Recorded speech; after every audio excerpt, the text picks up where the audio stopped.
Hello प्यारे बच्चों, आज हमारी जो सीरीज चल रही थी उसमें अगला सेंटेंस देखेंगे कौन सा था। जो पास्ट के हमने चारों करा दिए थे आपको। आज जो होने वाला है वो हमारा क्या होने वाला है देखते हैं। सेंटेंस का क्या नाम है?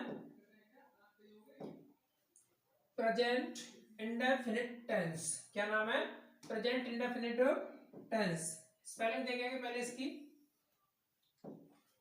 PRESENT।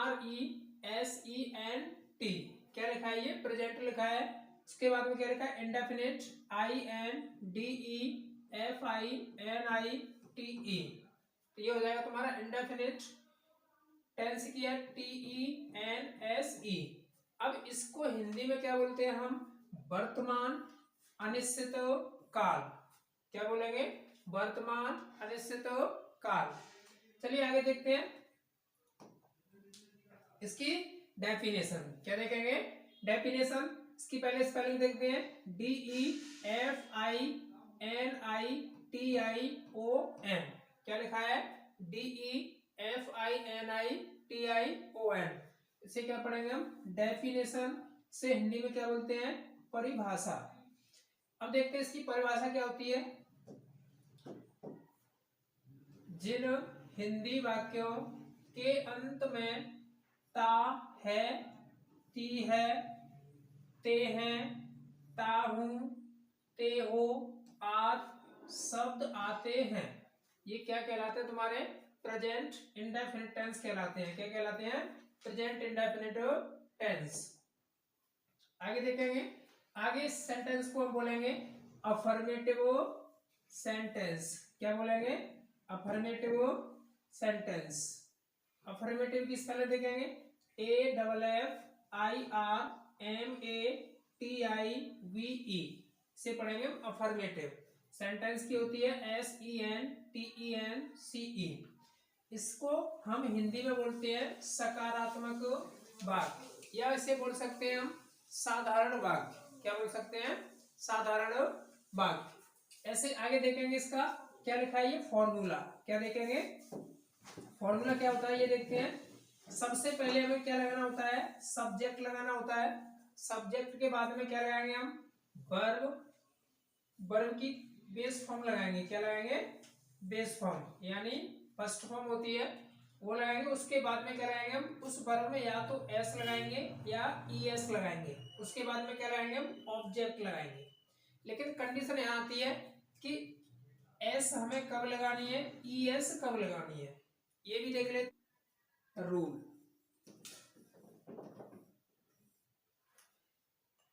एक वचन कर्ता के साथ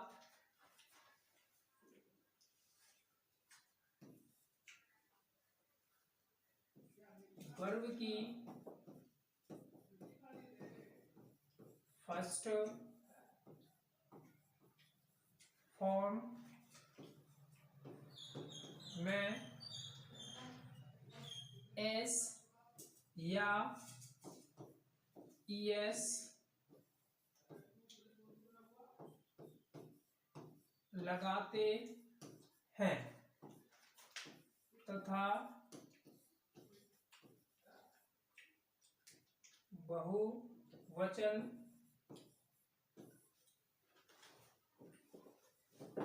कर्ता के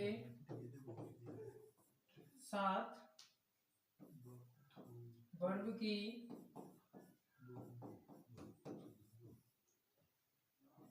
फर्स्ट फॉर्म में एस या ES नहीं लगाते हैं। इस तरीके से हम इसके रूल देख लेंगे। क्या देखेंगे? एक वचनकर्ता के साथ वर्ब की फर्स्ट फॉर्म में या तो एस लगाएंगे या ES लगाएंगे। उसके बाद में हमारा जो बहुवचन होगा, बहुवचनकर्ता के साथ वर्ब की फर्स्ट फॉर्म में एस या ES नहीं लगाते हैं। इस तरीके से हम इसके रूल देख लेंगे। आइए आगे देखते हैं। आगे इसके एग्जाम्पल हैं, तो किस तरीके से एग्जाम्पल करेंगे ये देखेंगे हम। मैं क्रिकेट खेलता हूँ। क्या लिखा है ये? मैं क्रिकेट खेलता हूँ। कैसे करेंगे? I play cricket. क्रिकेट किस तरह लिखिए? CRICKET। इस तरीके से करेंगे। आइए एक एग्जाम्पल और देखते हैं। वह किताब पढ़ती है। तो इसे कैसे करेंगे? सी रीड्स अ बुक। अब यहाँ पर देखिए, यहाँ पर हमारा सब्जेक्ट क्या है? सिंगुलर सब्जेक्ट है, यानी एक वचन है। तो हमने क्या किया है? इस वर्ब की फर्स्ट फॉर्म में क्या लगाया है? एस लगाइए। तो इस सब्जेक्ट के अकॉर्डिंग तो आया है। ऐसे इसमें देखेंगे, इसमें जो आई दिया है, ये आई हमारा सिंगुलर भी होता है, प्लूरल भी होता है, लेकिन ये हमेशा प्लूरल की तरफ जाता है। इसके साथ वर्ब की फर्स्ट फॉर्म में SIS नहीं लगाते हैं। ऐसे एक एग्जांपल और देखते हैं। वे स्कूल जाते हैं। तो कैसे करेंगे? दे गो टू स्कूल। इस तरीके से हम इनकी इंग्लिश बना लेंगे। आइए आगे देखते हैं। आगे दे रखा है इसका नेगेटिव सेंटेंस। क्या दे रखा है? Negative sentence. NEGATIVE। सेंटेंस की है SENTENCE। इसे हिंदी में क्या बोलते हैं? सकारात्मक वाक्य। क्या बोलेंगे? सकारात्मक वाक्य। इसका फॉर्मूला देखेंगे। सबसे पहले क्या लगाएंगे हम? सब्जेक्ट लगाएंगे। सब्जेक्ट के बाद में क्या लगाएंगे हम? या तो डू लगाएंगे या डज लगाएंगे। फिर इसके बाद में क्या लगाएंगे हम? नॉट लगाएंगे। नॉट के बाद में वर्ब की फर्स्ट फॉर्म लगाएंगे। क्या लगाएंगे? वर्ब की फर्स्ट फॉर्म। उसके बाद में क्या लगाएंगे हम? ऑब्जेक्ट लगाएंगे। लेकिन हम डू कब लगाएंगे, डज कब लगाएंगे, इस तरीके से ये भी देखते हैं कि किस तरीके से लगाएंगे इसे हम। अगर हमारा सब्जेक्ट आई, यू, वी, दे या एक से ज्यादा क्या होंगे? नाम होंगे, यानी नेम्स। तो आपको इनके साथ हमेशा क्या लगानी है? डू लगानी है। क्या लगानी है? डू। ऐसे ही इसे देखेंगे। अगर सब्जेक्ट आपका ही, सी, इट या किसी का सिंगल नेम आया हो, क्या आया हो? नेम। इनके साथ हमेशा क्या लगाएंगे हम? डज का प्रयोग करेंगे। क्या लगाएंगे? डज। डू और डज। इसमें डू और डज का क्या रोल है भाई? ये दोनों क्या है? ये प्रेजेंट इंडेफिनिट की क्या है? ये हेल्पिंग वर्ब है। क्या है? Helping verb. HELPING VERB। क्या है ये? हेल्पिंग वर्ब है। आइए इन पर एग्जांपल्स देखते हैं किस तरीके से करेंगे।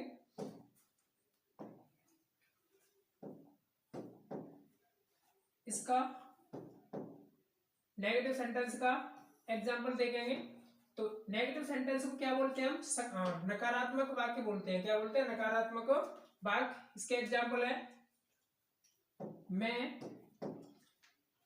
क्रिकेट नहीं खेलता हूँ। क्या लिखा है ये? मैं क्रिकेट नहीं खेलता हूँ। इस तरीके से लिखा है ये। इसको कैसे करेंगे? I do not play cricket. कैसे करेंगे? I do not play cricket. ये कुछ नहीं लिखा है, ये वैसे ही टाइप हो गया है। तो कैसे करेंगे? I do not play cricket. अब हमने क्या किया है कि हमने आई के साथ में डू लगाया है। क्या लगाया है? डू। अभी हमने क्या देखा था इसमें? देखेंगे पीछे। आई, यू, वी, दे या एक से ज्यादा नाम होंगे तो उनके साथ हमेशा क्या लगता है? हमारा डू लगता है। तो इसीलिए हमने क्या लगाया? उसके साथ में डू लगाया है। ऐसे ही अगला सेंटेंस देखेंगे। वह टीवी नहीं देखता है। वह टीवी नहीं देखता है। तो कैसे करेंगे? He does not watch TV, TV देखना की इंग्लिश क्या लगाते हैं हम, वॉच टीवी करेंगे। तो हमने क्या किया है, इसके साथ में क्या लगाया है, हमने डज का प्रयोग किया है, यही तो हेल्पिंग वर्ब आएगी। अभी देखो ही के साथ में क्या बताया था मैंने, ही के साथ में ही सी इट नेम, एक नाम होना चाहिए, तो ये भी सब्जेक्ट हैं आपके, तो इनके साथ में हमें हेल्पिंग वर्ब क्या लगानी है, डज लगानी है। तो वही हमने यहाँ पे किया है कि ही के साथ में क्या लगाएंगे, हम डज लगाएंगे। ऐसे एक एग्जांपल और देखते हैं, वे यहाँ काम नहीं करते हैं, वे यहाँ काम नहीं करते हैं, कैसे करेंगे इसे, they do not work here, they do not work here. तो मैंने क्या किया है, इस दे के बाद में मैंने हेल्पिंग वर्ब क्या लगाई है आपकी, डू लगाई है। अब मैंने डू लगाई है, तो मैंने अभी इधर की साइड में अभी लिखाया है आपको, क्या लिखाया है, दे के साथ में क्या लगाते हैं हम, डू लगाते हैं, इस वजह से मैंने वहां पे डू लगाई है, क्योंकि ये बहुवचन है। चलिए आगे देखते हैं, आगे क्या दे रखा है, interrogative sentence, interrogative sentence INTERROGATIVE, sentence की होती है SENTENCE, इसे हिंदी में बोला जाता है प्रश्नवाचक वाक्य, क्या बोलेंगे, प्रश्नवाचक वाक्य। आइए इसका फॉर्मूला देखते हैं, फॉर्मूले में क्या करेंगे, ये रूल नंबर फर्स्ट है आपका, कौन सा है ये, रूल नंबर फर्स्ट, ये क्या वाला है, ठीक है, क्या वाला वर्ड है, ये क्या वाला एग्जांपल होगा तुम्हारा। तो सबसे पहले क्या लगाओगे आप, या तो डू लगाओगे या डज लगाओगे, इन दोनों में से आपको एक चीज लगानी है। अभी मैंने आपको बता दिया कि कहां पर डू लगानी है और कहां पर डज लगानी है। उसके बाद में आपको सब्जेक्ट लगाना है, सब्जेक्ट के बाद में लगाओगे आप वर्ब, और वर्ब के बाद में क्या लगाओगे आप, ऑब्जेक्ट लगाओगे, और ऑब्जेक्ट के बाद में एक चीज लगती है क्वेश्चन वर्ड चिन्ह, क्या लगता है, क्वेश्चन मार्क चिन्ह लगता है। इस तरीके से हमारा क्या बन जाएगा, ये एक फॉर्मूला बन के तैयार हो जाएगा। आइए इस पर एग्जांपल्स देखते हैं हम किस तरीके से करेंगे। चलिए एग्जांपल्स देखेंगे, क्या तुम क्रिकेट खेलते हो, क्या लिखा है, क्या तुम क्रिकेट खेलते हो। तो कैसे करेंगे, पहले इसमें देखेंगे हमारे पास ये जो सेंटेंस की शुरुआत हुई है ये एक प्रश्नवाचक शब्द से हुई है, यहाँ पर इस प्रश्नवाचक शब्द की इंग्लिश हम बिल्कुल नहीं लगाएंगे, इससे हमें कोई मतलब नहीं है। हम थोड़ा सा आगे बढ़ेंगे, हमारे पास क्या दे रखा है, एक सब्जेक्ट दे रखा है, सब्जेक्ट कौन है, यू है, कौन है सब्जेक्ट, यू दे रखा है। ये जो यू है इसके अकॉर्डिंग हमें या तो डू लगाना है या डज लगाना है, तो वही चीज लगाई है हमने। यू के साथ मैंने क्या बताया था, डू बताया था, डू, डू के बाद में फॉर्मूले में क्या दे रखा था, सब्जेक्ट, तो मैंने क्या लगा दिया सब्जेक्ट, सब्जेक्ट के बाद में क्या लगेगा, वर्ब प्ले, क्या खेल रहा है वो, क्रिकेट, तो कैसे करेंगे, डू यू प्ले क्रिकेट, इस तरीके से कर लेंगे।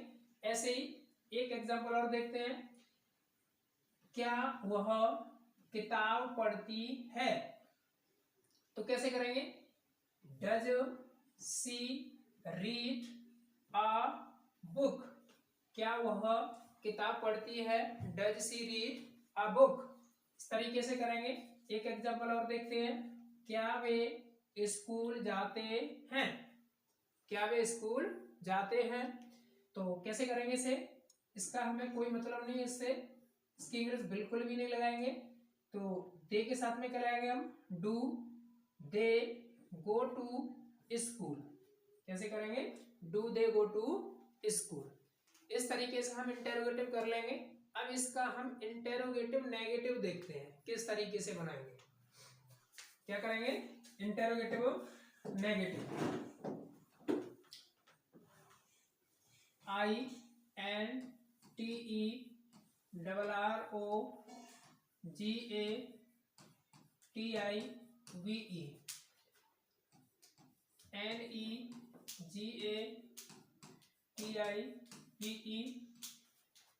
सेंटेंस, SENTENCE, क्या लिखा है ये, इंटेरोगेटिव नेगेटिव सेंटेंस। इसको करेंगे हम, इसका फॉर्मूला देखेंगे किस तरीके से करना है। तो इसका फॉर्मूला देखेंगे सबसे पहले। इसका जो फॉर्मूला होगा, तो सबसे पहले क्या लगाएंगे, या तो हम डू लगाएंगे या लगाएंगे हम डज। इसके बाद में हमें क्या लगाना होगा, सब्जेक्ट। सब्जेक्ट को मैं शॉर्ट में लिख रहा हूं SUB। उसके बाद में क्या लगाएंगे, नॉट। इसके बाद में लगाएंगे हम B1 प्लस ऑब्जेक्ट। उसके बाद में लगाएंगे हम क्वेश्चन मार्क। इस तरीके से हम इसका क्या बनाएंगे, फॉर्मूला बनाएंगे। अब आइए इस पर एग्जांपल्स देखते हैं। एग्जांपल किस तरीके से होंगे, क्या वह एक पुस्तक, क्या वह एक पुस्तक नहीं पढ़ती है। तो कैसे करेंगे हम इसे, इसमें ये क्या शब्द दिया है, इसकी इंग्लिश हम बिल्कुल नहीं लगाएंगे, इसे हटा देंगे, इससे कोई मतलब नहीं है। अब हम आगे देखेंगे हमारे पास सब्जेक्ट कौन है, वह। यहाँ हमें पता चल रहा है कि किसी लड़की की बात हो रही है, तो क्या लगाएंगे हम इसकी इंग्लिश, सी लगाएंगे। अब ये देखो, सी के साथ में या तो हमें डू लगाना है या क्या लगाना है, डज लगाना है। तो हम क्या लगाएंगे, एक वचन है तो इसके साथ में लगाएंगे हम डज। अब ये देखो, सब्जेक्ट के बाद में क्या दे रखा है, नॉट। नॉट। उसके बाद में दे रखा है वर्ब। वर्ब क्या है, पढ़ाती है, सॉरी पढ़ती है। पढ़ना की क्या होती है, रीड, READ। अब वो क्या पढ़ रही है, पुस्तक। लेकिन पुस्तक कितनी है, एक पुस्तक है, अ बुक। इस तरीके से ये एग्जाम्पल हो जाएगा। ऐसे ही एक एग्जाम्पल और देखते हैं।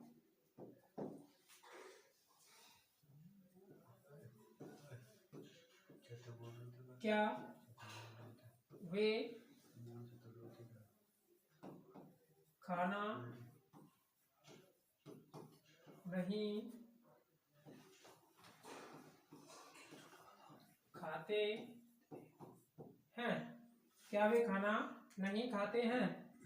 कैसे करेंगे इसे, ये जो क्या दिया है इसकी इंग्लिश हम बिल्कुल नहीं लगाएंगे। आगे देखेंगे हमारे पास सब्जेक्ट कौन है, वे, तो इसकी इंग्लिश होती है दे। इसके साथ में क्या लगाते हैं हम, डू। फिर क्या लगाएंगे, दे। अब ये हमारा सब्जेक्ट लग गया। सब्जेक्ट के बाद में क्या दे रखा है, इसमें नॉट दे रखा है, तो नई की इंग्लिश क्या लगाएंगे हम, नॉट। फिर क्या लगाएंगे हम, B1 यानी वर्ब की फर्स्ट फॉर्म। वर्ब क्या है इसमें, ईट, EAT। क्या खाने की बात कर रहा है वो, खाना, कर देंगे फूड, FOOD। लास्ट में क्वेश्चन मार्क लगा देंगे। इस तरीके से हम इसका इंटरोगेटिव नेगेटिव करते हैं। आइए इससे इसका जो दूसरा रूल है वो देखते हैं, जो कि बीच में जो क्वेश्चन बढ़ाते हैं उसे भी करते हैं। किस तरीके से करेंगे,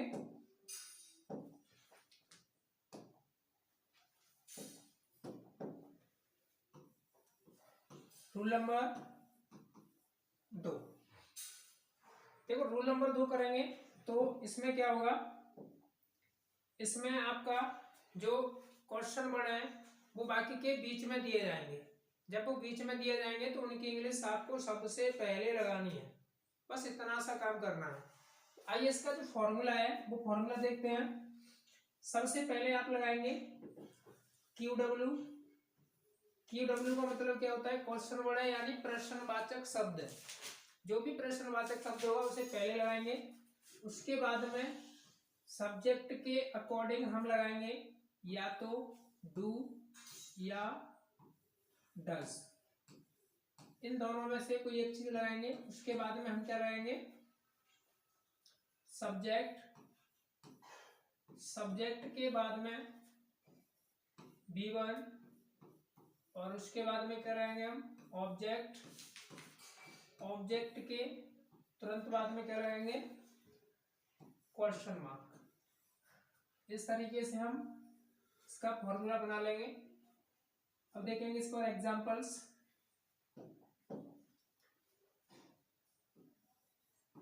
वह एक पेड़ क्यों काट, वह एक पेड़ क्यों काटता है, वह एक पेड़ क्यों काटता है। कैसे करेंगे इसे,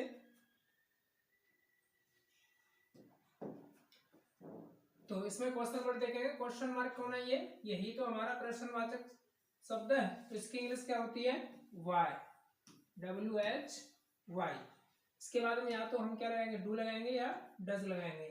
तो ये देखेंगे हमारे पास सब्जेक्ट कौन है वह है, तो उसके साथ में क्या लगाएंगे हम डज, DOES। तो वाई डज ही। अब हमने सब्जेक्ट लगा दिया, सब्जेक्ट के बाद में क्या है B1 है, तो B1 क्या है इसमें काटना, कट CUT। क्या क्या चीज काट रहा है वो पेड़, तो ट्री, TREE, क्वेश्चन मार्क लग जाए। इस तरीके से हम इसके इंग्लिश बना लेंगे। एक एग्जांपल और देखते हैं। इसका जो दूसरा एग्जांपल है,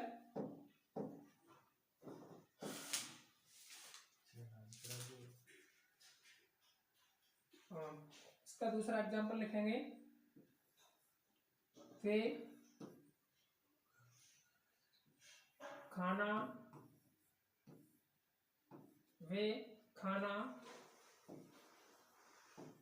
कब